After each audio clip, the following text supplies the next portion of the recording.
Hello everyone, আমি সুমিতা। আশা করি আপনারা সবাই খুব ভালো আছেন, আমিও খুব ভালো আছি। আমার নতুন আরেকটা ব্লগে সবাইকে অনেক ওয়েলকাম। তো আজকে আমার ব্লগের ফার্স্ট ডেস্টিনেশন সেটা হচ্ছে মাউন্ট বাটুর লেক। তো এই হচ্ছে লেকটা, সামনে যেটা দেখতে পাচ্ছেন, জল তো পুরো স্বচ্ছ জল একদম। আর এই যে সামনে যে পাহাড়টা দেখতে পাচ্ছেন, ওটা মাউন্ট বাটুর হিল বলে ওটাকে। এটা কিন্তু ভলক্যানো থেকে তৈরি হয়েছিল। এর ফুল ডিটেলস আমি একটা অন্য ব্লগ করব, তখন আপনারা সব কিছু জানতে পারবেন এটা নিয়ে। আচ্ছা, তারপরে আমরা চলে আসি এখন সেকেন্ড ডেস্টিনেশন আমাদের ওই দিন ছিল হচ্ছে সাত্রিয়া লুওয়াক কফি। মানে এটা একটা এখানে কফি প্ল্যান্টেশন করা হয়, মানে নানা ধরনের কফি গাছ আছে এবং তারা নিজেরাই এখান থেকে কফি বানায়। সেই গাছের বীজ টিজ নিয়ে দেন প্রসেসিং করে আর কি, কফি প্রসেসিং। তো এগুলো আমাদের বোঝাচ্ছিল দেখে টেকে। আরেকটা কথা বলে রাখি, এখানে যে শুধুমাত্র এটা আছে এরকম কিছু না, এখানে অনেকগুলো আছে। আলাস হারুম, আপনারা নামটা নিশ্চয়ই শুনবেন, অনেক ব্লগে বালির এই আলাস হারুম নামটা শোনা যায়। কিন্তু ব্যাপারটা হচ্ছে ওখানে আর কি সুইং ফুইং সব কিছু আছে, প্রত্যয়া আছে, ওখানেও সুইং আছে। তো ওখানে একটু দাম টামগুলো বেশি, একটু ঝা চকচকে ব্যাপার বলে ওখানে সবাই যায়। এরকম কোনো ব্যাপার নেই, ওখানেই যেতে হবে। আর এই যে কফি বীজটা দেখতে পাচ্ছেন, এর কফি বীজের ওপরের খোলসটা ছাড়িয়ে বীজটা যেটা ভেতরে সেটা নেওয়া হয়, তারপর ওটাকে শুকিয়ে ভেজে গুঁড়ো করে কফি তৈরি করা হয়। তো কফি প্রসেসিংটা আমরা দেখবোই। যে কিছু কফি গাছ, এখানে কোকো গাছ ছিল, টারো বলে কোনো কফি আছে, তার গাছ ছিল, না ধরনের বিদেশি কফি গাছ এখানে দেখলাম। আরেকটা মেন সেটা হচ্ছে এই যে অ্যানিমেলটা দেখতে পাচ্ছেন, এর নাম হচ্ছে লুওক। ঠিক আছে, এবার লুওক কফি হচ্ছে, প্রথমেই আমি বলেছিলাম সাত্রিয়া লুওক কফি। তো এই যে কফি প্রসেসিং এর দিকে যাচ্ছি, এবার ডিটেলসটা আপনারা জানতে পারবেন। এই যে এখানে কফিগুলোকে রাখা হয়েছে শুকোনোর জন্য, মানে যাতে সানলাইটেই শুকোনো যায়, তো সেভাবে রেখে দিয়েছে আর কি ঝুড়ির মধ্যে। আচ্ছা, এই কফি প্রসেসিং এর হচ্ছে যে এখানে দেখুন কিছু গামলা রাখা আছে, এখানে নানা ধরনের কফি আছে। ঠিক আছে, এগুলোকে শুকোতে দেওয়া হয়েছিল, শুকিয়ে গেছে, এবার হয়তো এটা প্রসেস করা হবে। আচ্ছা, মেন যেটা সেটা হচ্ছে এইটা হচ্ছে লুওক, যে আমি অ্যানিমালটা দেখালাম তার পটি কিন্তু এটা অ্যাকচুয়ালি ওকে না ওই কফি বীজটা খাইয়ে দেওয়া হয়। ঠিক আছে, তারপরে ওটাও পটির সাথে বীজটা বার করে, বীজটা কিন্তু গোটাই থাকে, ওটা কিন্তু কিছু হয় না বীজটা। তো ওই পটিটাকে কি করে, ভালো করে ওয়াশ করে শুকোতে দেয়। শুকোতে দেওয়ার পর এই যে মহিলাটা যেমন ভাজছে উনুনের মধ্যে, সেরকম ওটাকে ভালো করে কড়কড়ে করে উনুনে ভাজা হয়। ভাজার পর তারপরে ওই যে হামালদিস্তা, দেশি হামালদিস্তা যাকে বলে আর কি, সেটা দিয়ে ভালো করে ওটাকে গুঁড়ো করা হয়। যেহেতু কড়কড়ে ভাজা হয় তো গুঁড়োটাও ভালো হয়ে যায়। তো আমাদেরকে গন্ধটা শুকিয়েছিল, তো আমাদের ভীষণ মানে স্মেলটা অসাধারণ ছিল, আমাদের খুব ভালো লেগেছে। তারপরে কি হয়, ওটাকে নিয়ে এসে চালুনিতে রাখা হয়, দিয়ে ভালো করে চেলে নেওয়া হয়। এটাকে চেলে নিয়ে যে পাউডার বা ডাস্টটা বেরোচ্ছে সেটাই হচ্ছে লুওক কফি। এই লুওক কফি কিন্তু ওয়ার্ল্ড ওয়াইড ভীষণ দামি, আর প্রচুর লোকে এটা পছন্দ করে। এটা বলে শরীরের পক্ষেও নাকি ভীষণ ভালো। যা আমাদের যে গাইড ছিলেন উনি যা যা বলছিলেন সেগুলোই আমি বললাম। ওই প্রাণীটাকে তো ঠিক করে দেখতে পাননি, এইটা হচ্ছে লুওক, এই প্রাণীটার নাম হচ্ছে লুওক। তো যাই হোক, আমি আমাদের কফি টেস্টিংয়ের ব্যাপার ছিল কিছু, তো তত দিতে দিতে আমি একটু চারিদিকটা ঘুরে দেখছিলাম। তো এখানে সিটিং অ্যারেঞ্জমেন্ট ছিল, বেশ ভালো লাগছিলো। সামনে বসে আপনারা সিট নিতে নিতে এনজয় করতে পারেন প্রকৃতিটা, বেশ সুন্দর, মানে জায়গাটা খুব সুন্দর করে সাজানো আর কি। তো আমি তারপর চলে গেলাম, ডাক পড়েছিল কফি চলে এসছে নাকি। তো এবার আমি কফির সব নামগুলো উনি বলবেন, যে গাইড, শুনুন। Rosella for blood circulation, ginger tea good for stomach problem, rice tea good for bones, lemongrass good for lose weight for diet, mangosteen good for antioxidant, saffron tea for immune system, hot chocolate this is good for everything, avocado coffee, Bali coffee no sugar, vanilla coffee, mochaccino, coconut coffee, and the last one ginseng for energy. Yeah, you can enjoy them all. If you want to order later luwak. তো coffee টফির সব নামগুলো শুনলেন। এখানে coffee টি মিলিয়ে আমাদেরকে এরকম ছোট ছোট কাপে, এরকম যারাই আসে আর কি এখানে পর্যটক, তাদেরকে সবাইকে টেস্ট করতে দেওয়া হয়। অ্যাকচুয়ালি মেন হচ্ছে টেস্ট করতে দেয়, তারপরে যদি কারোর খুব পছন্দ হয়ে যায় তখন সে কফিগুলো কেনে। মেনলি হচ্ছে এদের স্ট্র্যাটেজি এটাই আর কি, মানে টেস্ট করতে দেওয়া অ্যান্ড তারপরে পছন্দ হয়ে গেলে কেনা।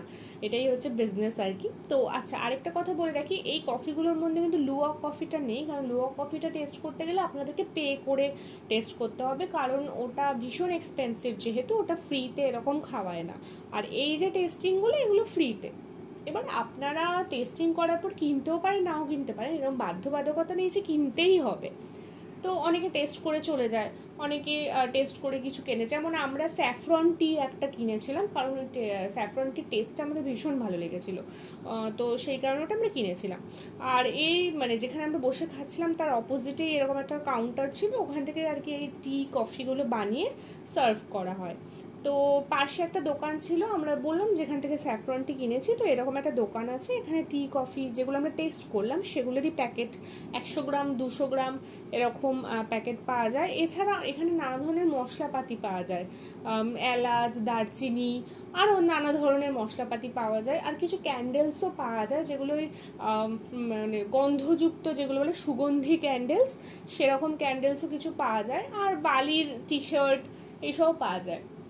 তো আমার যা মনে হলো একটু এক্সপেন্সিভ, যেহেতু এটা একটা মানে কি বলবো জায়গার ভেতরে, তো সেই কারণে এটা একটু এক্সপেন্সিভ। তো আমার মতে যদি কফি টফি কিছু কিনতেও হয়, সেগুলো আমার মনে বাইরেও পাওয়া যায়, তো বাইরের দোকান থেকে কেনা বেটার। তো আমাদের 3 নম্বর ডেস্টিনেশন হচ্ছে এই পুরা তীর্থ এম্পুল। তো এখানকার এন্ট্রি ফি মানে আমাদের চলে এসেছি আমরা টিকিটের কাছে, টিকিট তো কাটতেই হবে। তো এন্ট্রি ফি ছিল হচ্ছে এখানে ওই 50,000 আইডিয়ার, সেটা হচ্ছে 260 টাকা ইন্ডিয়ান কারেন্সিতে পার পারসন। তো আমরা টিকিট কেটে ঢুকে পড়েছি, চেকিংও হয়ে গেছে আমাদের। ঢোকার পর আমরা মন্দিরটা পুরো আর কি চারিদিকটা ঘুরে ঘুরে দেখছিলাম। আচ্ছা, এখানকার একটা খুব বড় হিস্ট্রি আছে, সেটা আমি আপনাদের সাথে পরে শেয়ার করছি। প্রথমে একটু মন্দিরটা আপনাদের ঘুরিয়ে দেখিয়ে দিই। এখানে ভীষণ বড় বড় স্ট্রাকচার দিয়ে আর কি মন্দিরটা তৈরি করে, এটা কিন্তু খুবই পবিত্র একটা মন্দির। আর এই যেখানে একটা ঘর করে রাখা হয়েছে, এখানে এই মন্দিরটারই হিস্ট্রি সম্পর্কে এখানে স্ক্রিন লাগিয়ে লাগিয়ে সব কিছু বোঝানো হয়েছে আর কি। তো এটা আপনারা এখানে পড়ে দেখতেও পারেন। তো আমি এখানে একটু ঘুরে দেখছিলাম, পড়ছিলাম, দেন আমরা এখান থেকে বেরিয়ে গেলাম।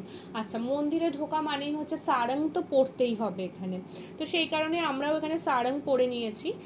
তো কি যে সারং একটা পরলো, ওই লুঙ্গি টাইপের করে নিল। ওদের সারং পরাটা না খুব সুন্দর, আমিও তো সারং যা পরছিলাম স্লিট সারং হয়ে যাচ্ছিল আমার আর কি। তো যাই হোক, ফ্যাশনেবল সারং বলতে পারেন। তো যাই হোক, মানে আমি যতটা পারছিলাম আর কি ওরকম করে। অ্যাকচুয়ালি স্লিভলেস তো এখানে ঢোকা যায় না, আর সারং তো মাস্ট পরতেই হয়। তো এইসব পরে আমরা মন্দিরের ভেতরে এবার ঢুকছি, প্রবেশ করছি, এটাই হচ্ছে এন্ট্রি। তো এখানে এন্ট্রি করলাম। আচ্ছা, এবার যে কি বলবো হিস্ট্রিটা, সেটা আমি আপনাদের সাথে শেয়ার করছি, ভুলে গেছিলাম। তো এই মন্দিরটার নাম হচ্ছে পুরা তীর্থ এম্পুল। পুরা তীর্থ এম্পুল মানে হচ্ছে, পুরা মানে হচ্ছে টেম্পল, আর তীর্থ এম্পুল টেম্পলটার নাম মানে হচ্ছে হোলি স্প্রিং ইন বালিনিজ। ঠিক আছে, মানে এটা এখানে একটা উষ্ণ প্রস্রবণ আছে, যেখানে মানুষরা স্নান করে নিজের মানে পাপ সব ধুয়ে ফেলে আর কি। এই যে গ্রিন কালারের ড্রেসটা দেখতে পাচ্ছেন, এই ড্রেসটা পরে ওই উষ্ণ প্রস্রবণে নামতে হয়।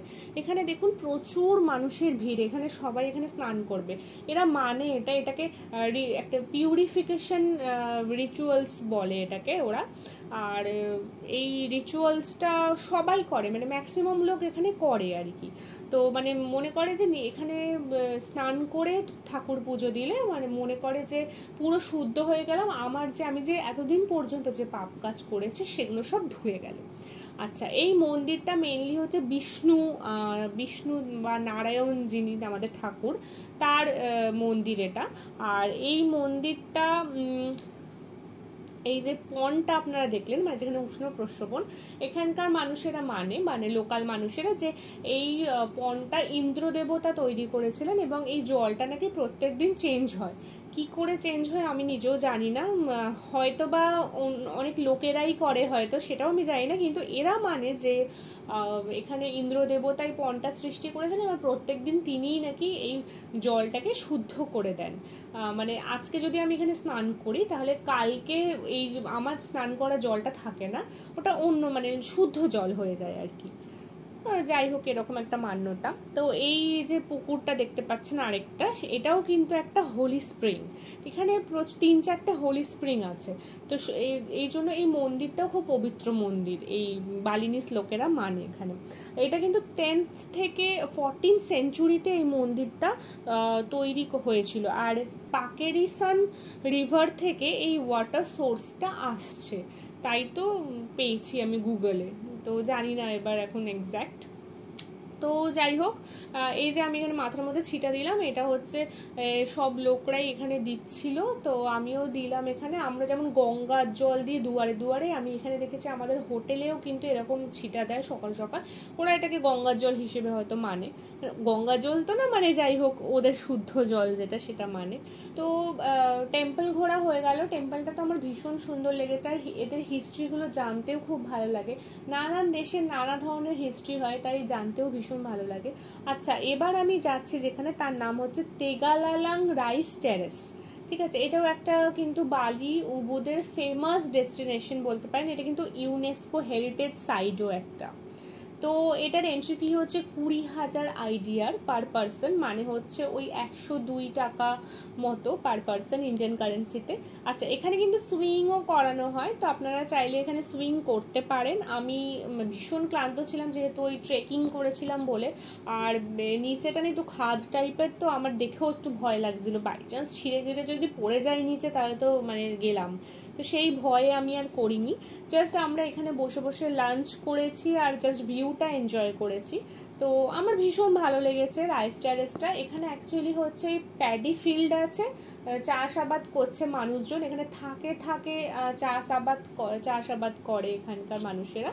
তো ওখানে গিয়ে ফটো তুলতে পারেন, এই হচ্ছে ব্যাপার। আর এখানে কিছু অ্যাক্টিভিটিস আছে, সেগুলো আপনি করতে পারেন, লাঞ্চ করতে পারেন, মেনলি হচ্ছে এখানে এটাই।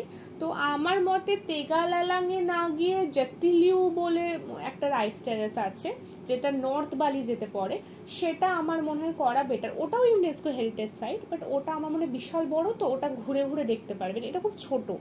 তো যাই হোক, এটাই ছিল আজকে আমার ব্লগ। আমি কিছু ইনফরমেশন দিলাম আরও, তো বালি ঘুরতে গেলে হয়তো আপনাদের আরও সাহায্য হবে। আর আমি আরও দুটো আগে এপিসোড 1-2 দুটো দিয়েছি উবুদ সাইট সিন, তো ওগুলোও আপনারা চেক করতে পারেন, আমি ডেসক্রিপশানে দিয়ে দেবো লিঙ্ক, তো ওগুলো থেকেও আপনাদের সাহায্য হতে পারে।